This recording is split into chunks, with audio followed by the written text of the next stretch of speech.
No one knows how it started, and no one knows why exactly a hospital in southern Illinois was shut down and its patients not allowed to leave. In a desperate attempt to save his nephew, Ben Scofield breaks into the hospital only to be confronted by an unsettling blackness. Gone black. Donald Wiley, town treasurer, said he saw one of the victims peering through a window on the top floor. He was so shaken by what he saw staring back at him that he could scarcely speak. He tried to draw a sketch of what frightened him, but when he put pen to paper, his hand trembled so badly that he couldn't produce a proper portrait. Eventually, he expressed his horror with 2 words: gone black. It started 6 days ago in a hospital south of Springfield, Illinois. No one knows how it started. No one knows why. Some say it's the result of mutated germs. More paranoid minds blame it on an experimental treatment gone wrong. Whatever the cause, it went undocumented at first. For 4 days, no one knew it was detrimental as it was. The host, the infected and diseased, crawled from room to room on the intensive care floor, changing, converting, infecting, tainting, diseasing, poisoning, all of the above. The unconscious and unresponsive patients, the ones in medically induced comas and on respirators. The doctors couldn't help but notice some of the changes in the comatose patients. But since the ill were unable to walk or talk, the docs didn't know how bad things really were. They didn't realize the horror taking place right under their noses until the 5th day, when the patients on the 3rd floor, the ones who never had any problems walking or talking, started to crawl. Local authorities surrounded the hospital after that, sparking rumors that the feds would move in next to burn the place to the ground in order to keep the unknown from spreading. Aside from the doctors, nurses, interns, and aides, ignoring the Hippocratic oath they took, who fled the hospital as soon as they realized they were in danger. The cops let no one in and no one out. Ben Scofield's nephew, Danny, 13 and suffering from leukemia, was on the 2nd floor in the children's ward with the other convulsing kids when the hospital went into lockdown. That's why Ben Scofield snuck in on the 6th floor. Hospital smell, a nauseating mix of sick, antibacterial cleaning solution, and death converged upon Ben's nostrils like worms on a corpse. When he snuck inside, darkness ruled the long, tiled corridors. The overhead lights were out, the bulbs busted, but electricity still flowed through the building, which kept the emergency lights from flickering to life. If only Ben had thought to bring a flashlight. He crept along the corridor, afraid to make too much noise. While he didn't truly know what Donald Wiley meant when he used the words "gone black" to describe what he saw peering out of the hospital window, Ben understood that it was really bad. The doors up and down the corridor were closed. Ben sensed no sign of life. He had been to the hospital many times to visit his nephew, but with the pitch black passageways and the absence of hospital personnel milling about, the words seemed so much massive, so much more confusing, so much more ominous. Ben ducked beneath the dark windows as he navigated his way through the hospital so as not to be spotted by the authorities outside. The silence up and down the empty corridors bothered him most of all, because silence meant one of 2 things to him: fear or death. Either those still trapped inside were too scared to make noise, or they weren't capable of making noise. Either way, the thought caused every hair on Ben's body to prickle, and it made his bladder beg for relief. The red ring around the elevator button on the wall at the end of the hall seemed brighter to Ben in the darkness. Attracted to the light, he lurched toward it with his index finger outreached. He stopped himself from pushing the button just as the tip of his finger grazed the cold metal. Not only would the elevator make noise, but it occurred to him that it could be a trap. Who's to say what lurked on the other side of the encapsulating doors? He turned to his left in search of the stairs instead. The stairs sign, hanging by wires from the ceiling, was barely visible in the darkness. Creeping along as cautiously as he could, Ben opened the stairwell door and listened. The silence inside screamed at him. One surviving light bulb, maybe 3 or 4 stories up, flickered, casting weak rays of intermittent light down to the ground floor. Fearful yet resolute, Ben stepped inside and carefully pulled the door closed behind him. He went to take a step, but his nerves and the unease in the pit of his stomach intensified the pain in his bladder. If he kept going, he'd ruin his Levi's. Not that he was concerned with the welfare of his jeans. Deciding to keep dry, however, he used the corner of the stairwell as a bathroom, hoping the entire time that whatever was crawling around in the darkness wouldn't catch him with his hose in his hand.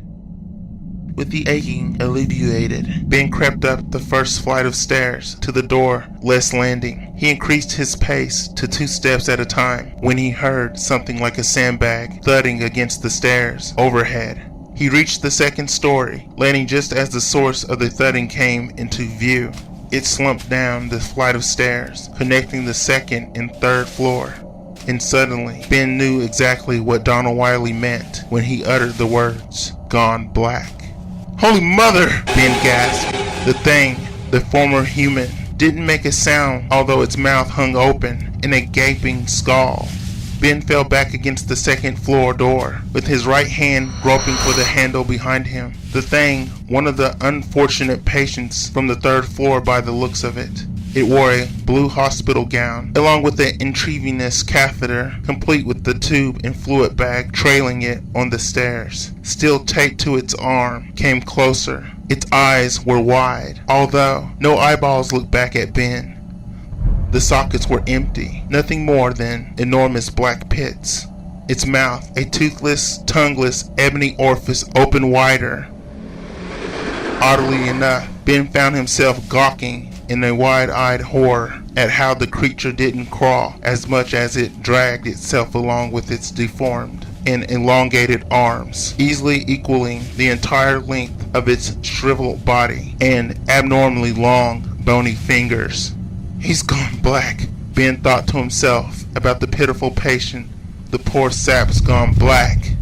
Ben's fingers found the door handle behind him at the same instant that the man-morph monster raised one of its outlandish limbs. Ben wrenched the door open, just enough and just in time to escape the monster's grasp.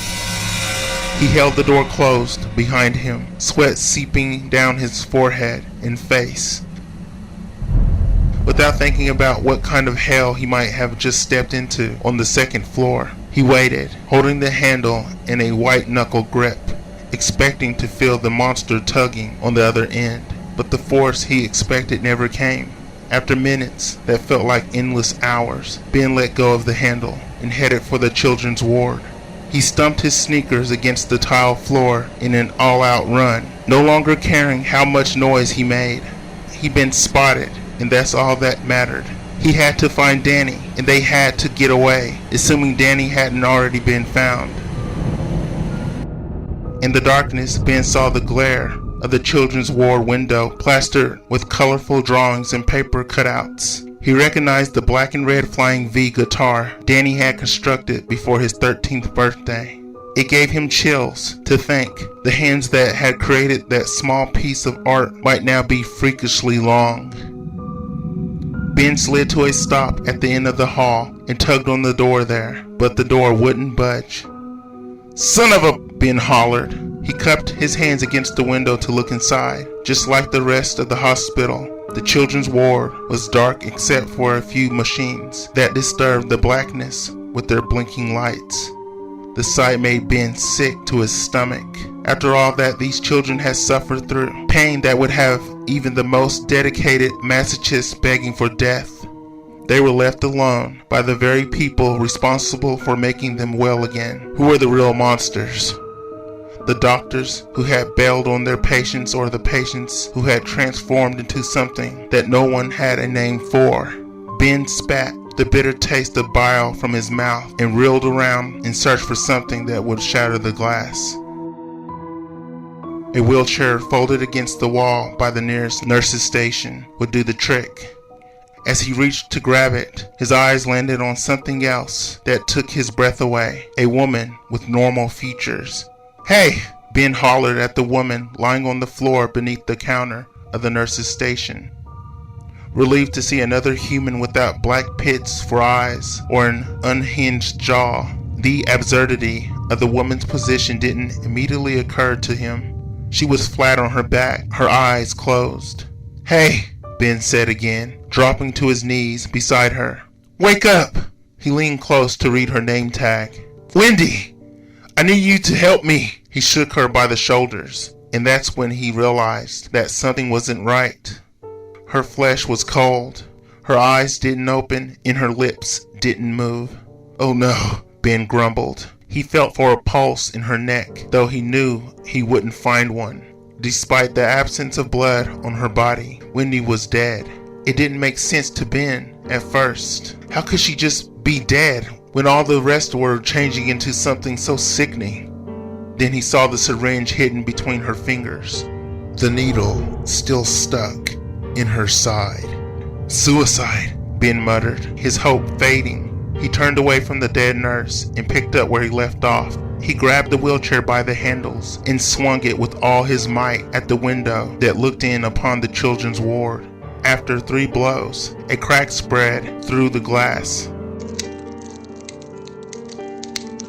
Just as Ben was about to hit it with another good whack, something moved beyond the window, stopping him stock still. He waited when minutes passed and nothing else happened. He cupped his hands against the fractured glass and peered inside. "Danny?" he shrieked, but he didn't see Danny. He saw something much more terrifying than what he'd seen in the stairwell. Attracted by the noise, children of all ages, toddlers to teenagers, all dressed in tiny gowns and terry robes, dragged themselves out into the open. They were all silent. They were all hideous. They all had gone black. Ben dropped the wheelchair. His knees almost buckled. "Danny?" he cried again, his voice cracking this time, tears forming in the corners of his eyes. "What the hell happened here?" He slid against the wall to the floor where he clutched his knees to his chest and let his head fall limp on his neck. "I'm sorry, Danny," he sobbed. The loss of his nephew, a child that had been to hell and back into hell again, a child that deserved so much better than pain and misery, and a face full of gaping black holes tore Ben's heart in half. It rendered him nearly immobile. Somewhere, not too far down the corridor, the squeak of a door's hinges sounded, sending an ear-splitting screech through the stiffening silence.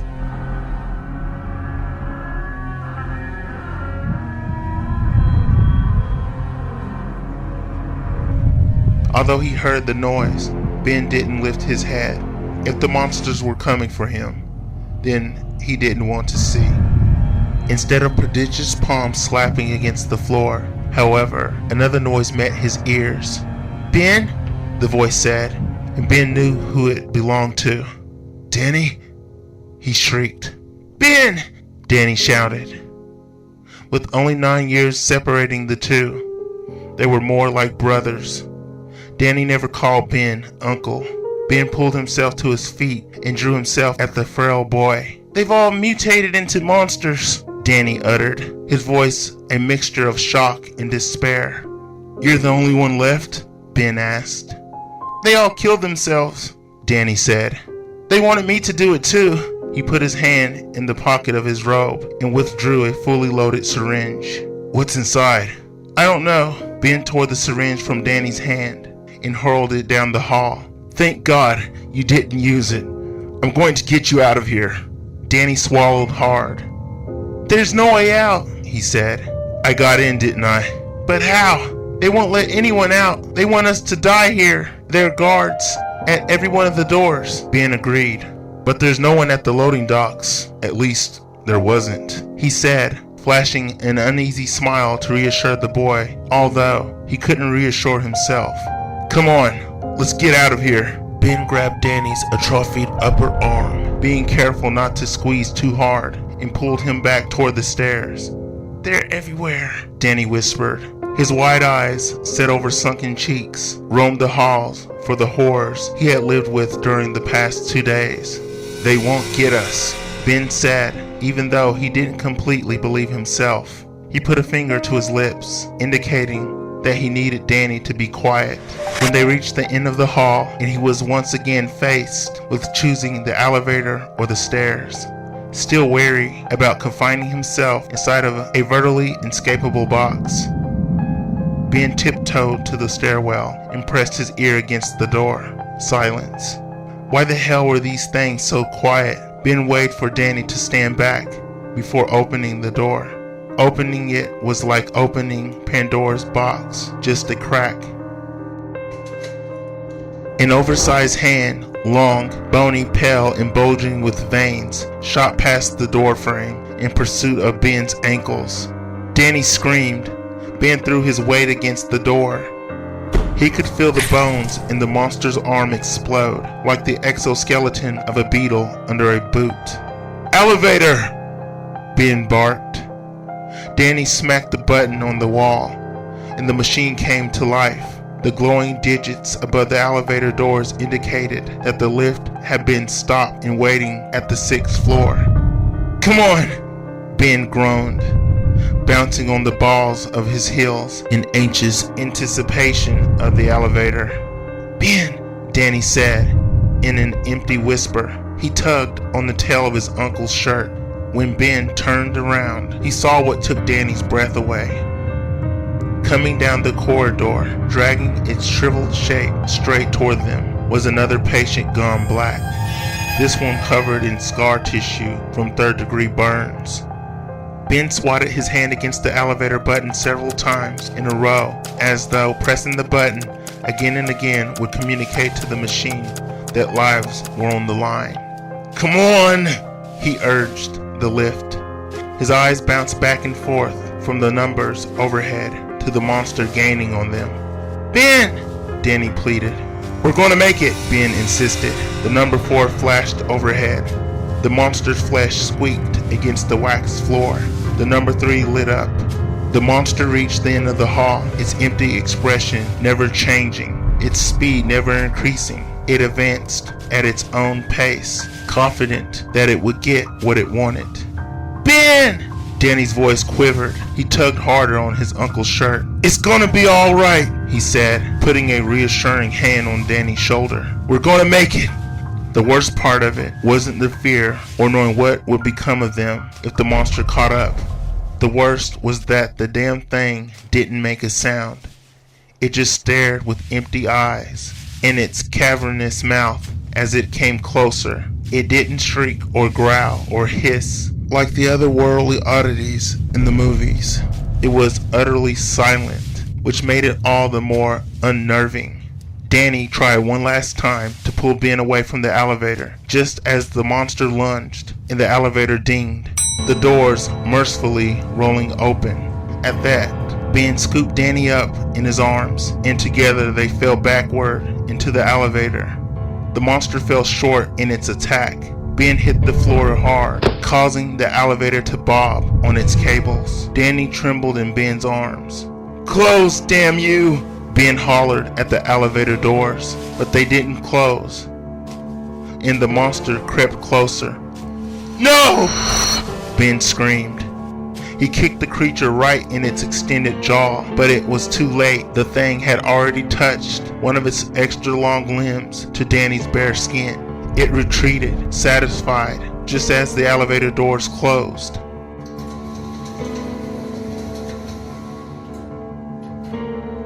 "Danny?" Ben said, his voice shaking beyond his control. "Are you okay?" Danny's head bobbed as he turned to face Ben. He, however, wasn't nodding to reassure his uncle. His eyes were gone. His mouth hung open against his chest. Ben screamed upon trying to separate himself from the monster in his arms, but he had nowhere to go. The muscles in Danny's torso contracted, and his tongue disappeared somewhere down his throat, just as he tapped a far-reaching finger against his uncle's temple. By the time the elevator descended to the ground floor, and the doors rolled open again, Danny and Ben had both gone black.